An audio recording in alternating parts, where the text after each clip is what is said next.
Doctor Pradeep Kumar Bhati. हम आज जंतर मंतर पर सभी अभिभावक पूरे भारतवर्ष से इकट्ठे हुए हैं क्योंकि हमारे बच्चे फिलीपींस में मेडिकल की शिक्षा लेने के लिए गए और 18 नवंबर 2021 को एक गजट नोटिफिकेशन आया कि उनके रूल्स कुछ चेंज कर दिए गए थे। फिलीपींस में जो एडमिशन है बच्चों का उसमें AB course plus MD course होता है और उसके अकॉर्डिंग हमारे बच्चों का एडमिशन हुआ। प्रॉपर वे से नीट का एग्ज़ाम पास करके हमारे बच्चे बाहर शिक्षा ग्रहण करने गए हैं। उसके बावजूद सेशन के बीच में किसी रूल को चेंज करना, उसकी वजह से हमारे जो बच्चे बाहर गए हैं फिलीपींस में पढ़ने के लिए उनका भविष्य बड़े अंधेरे में है। तो हम सभी अभिभावकगण आज बड़ी शालीनता से भारत सरकार के स्वास्थ्य मंत्री से कहाँ के बच्चे कहाँ हैं? बच्चे पूरे भारतवर्ष के हैं। लगभग 10-12 हज़ार बच्चे हैं और इसका कोई हमारे पास फिक्स डाटा नहीं है। अगर हम पूरे वर्ल्ड की बात करें तो बहुत ज़्यादा बच्चे हैं, लेकिन फिलीपींस की अगर हम अकेले बात करें जिसके लिए सारे परिवार आज जो अभिभावक इकट्ठे हुए हैं, हमारे 10-12 हज़ार बच्चे वहाँ पर हैं। और भारत सरकार से क्या मांग है? हमारी मांग ये है कि हम उनके किसी भी नोटिफिकेशन के विरुद्ध नहीं हैं। अच्छी बात है, वो शिक्षा की गुणवत्ता के लिए जो भी नोटिफिकेशन लाएं हम उसका समर्थन करते हैं, लेकिन जिस नोटिफिकेशन से पहले जिन बच्चों का एडमिशन हो चुका है कम से कम उनको उस नोटिफिकेशन से छूट दी जाए। क्योंकि आज जितने बच्चे हैं वो पढ़ाई करने की बजाय उनको हर वक्त ये डर सताता है कि हम यहाँ से शिक्षा ग्रहण करके डिग्री लेकर के भी अपने ही देश में हम सुरक्षित नहीं हैं, हमारा भविष्य सुरक्षित नहीं है। आज हम सारे पेरेंट्स जिनके आप चेहरे देख रहे हैं, हम बड़े ही मध्यम परिवार से, किसान परिवार से हैं, बड़े गरीब परिवार से हैं। किसी ने एजुकेशन लोन लिया है, किसी ने अपना ज़मीन बेची है, किसी ने अपना सोना बेचा है और वो आज इतने मुरझाए हम इसी वजह से खड़े हैं और अपनी बात को हम रख रहे हैं सरकार के आगे कि आप नोटिफिकेशन जारी रखिए, हमें कोई दिक्कत नहीं है, लेकिन जिन बच्चों का उस तारीख से पहले एडमिशन हो चुका बस उनको छूट दे दीजिए। सर इसमें मैं कुछ ऐड करना चाहूँगा। सर 18 नवंबर को NMC का गजट आ गया था, 18 नवंबर 21 को। सर गजट से हमें कोई प्रॉब्लम नहीं है।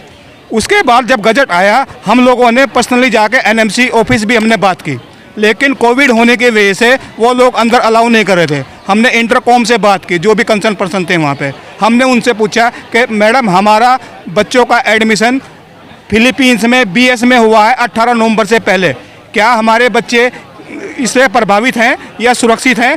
तो NMC का जो भी कंसर्न पर्सन था उसने बोला कि अगर आपके बच्चों का चाहे MD में एडमिशन हुआ है चाहे BS में एडमिशन हुआ है आपको गजट प्रभावित नहीं करेगा। इसलिए हम आगे प्रोसीड किया हमने इसको। उसके बाद 6 महीने बाद 18 नवंबर 2021 से 25 मार्च को NMC ने एक लेटर निकाला। उस लेटर में उसने लिखा कि जो बच्चे BS में पढ़ रहे हैं उन बच्चों को हम इसमें कंसिडर नहीं करेंगे।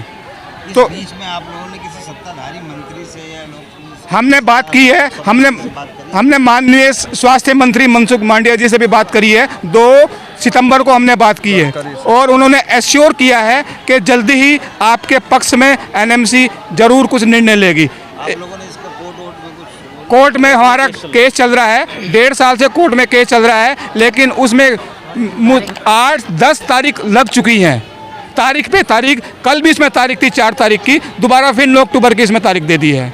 अब इसमें हमें यह मालूम नहीं है, जैसे सनी देओल की एक मूवी आई थी तारीख पे तारीख, तारीख पे तारीख, तारीख पे तारीख, ये तारीख कब तक चलेगी, इसका रवैया कब तक रहेगा हमें पता नहीं है।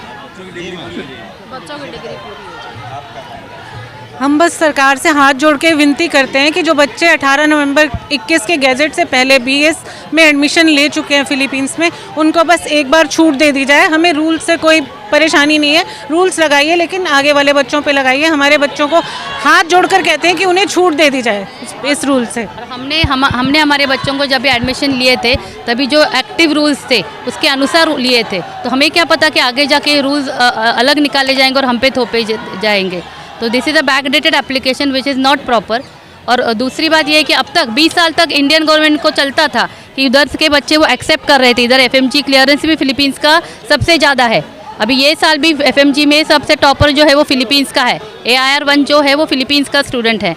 तो इतना अच्छा क्वालिटी एजुकेशन होने के बावजूद भी देखिए सर, 18 नवंबर 2021 को जो गजट पारित किया भारत सरकार ने, हम सब लोग उसका स्वागत करते हैं। बहुत ही क्वालिटी एजुकेशन के हिसाब से वो गजट बहुत बढ़िया है। मगर मैं सरकार से ये मांग करना चाहता हूँ कि जिन बच्चों ने फिलीपींस की एजुकेशन सिस्टम के हिसाब से 2019, 2020 यहाँ तक कि 18 नवंबर 2021 से पहले, एक दिन पहले भी अगर किसी बच्चे ने एडमिशन ले लिया है तो उस बच्चे का क्या दोष, उस गार्जियन का क्या दोष जिसको सरकार यहाँ अलाउ नहीं कर रही है। पहले स्टार्टिंग में हमने एनएमसी में बात की, फ़ोन कॉल से बात की, बार बार वो यही कहते रहे कि आपने बीएस में किसी में भी एडमिशन ले लिया हो 18 नवंबर 2021 से पहले, आप सब उसके पात्र हैं, आप अलाउ हैं।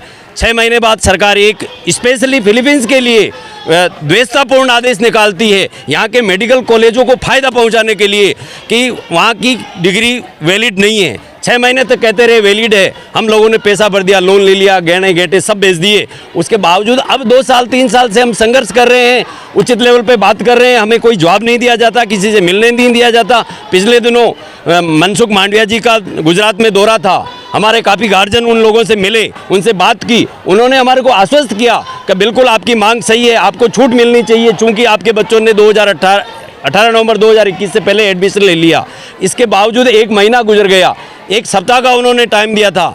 हम पुनः हाथ जोड़कर सरकार से, मंत्री महोदय से, एनएमसी से विनती करते हैं, मांग करते हैं कि सिर्फ और सिर्फ जिन बच्चों ने 18 नवंबर 2021 से पहले फिलीपींस के सिस्टम में एडमिशन ले लिया उनको एक बार छूट दी जाए, क्योंकि आपके भारत सरकार का सिस्टम है बिना नीट क्वालिफाई के कोई बच्चा एमबीबीएस नहीं कर सकता।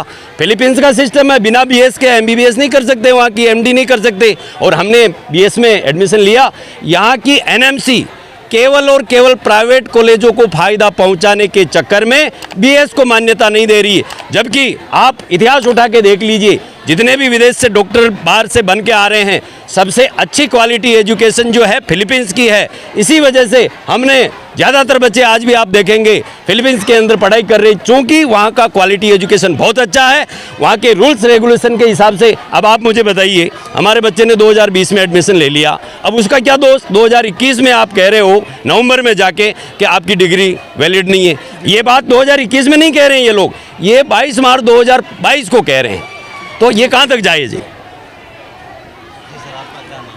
मेरा नाम सर जगदीश चंद्र जाट है, मैं राजस्थान के चित्तौड़गढ़ से हूँ। और सर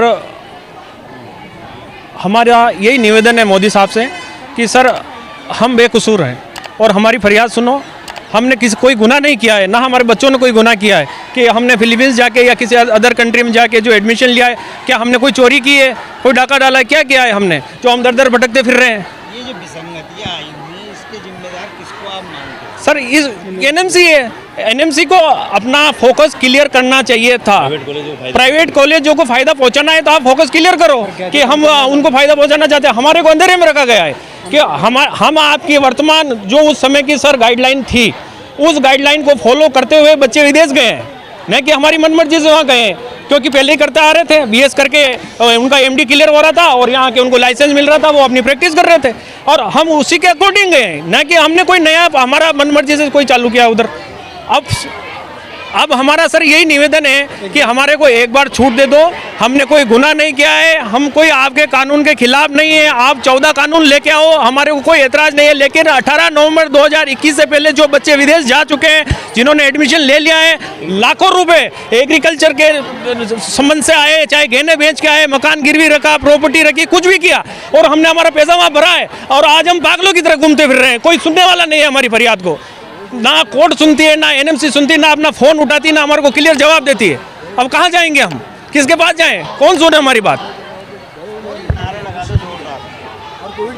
एनएमसी की तानाशाही नहीं चलेगी, नहीं चलेगी, एनएमसी की तानाशाही नहीं चलेगी, नहीं चलेगी। We want justice, we want justice, we want justice। Modi सरकार न्याय दो, न्याय दो, न्याय दो। मोदी सरकार न्याय दो, न्याय दो, न्याय दो। We want justice, we want justice, we want justice, we want justice, we want justice।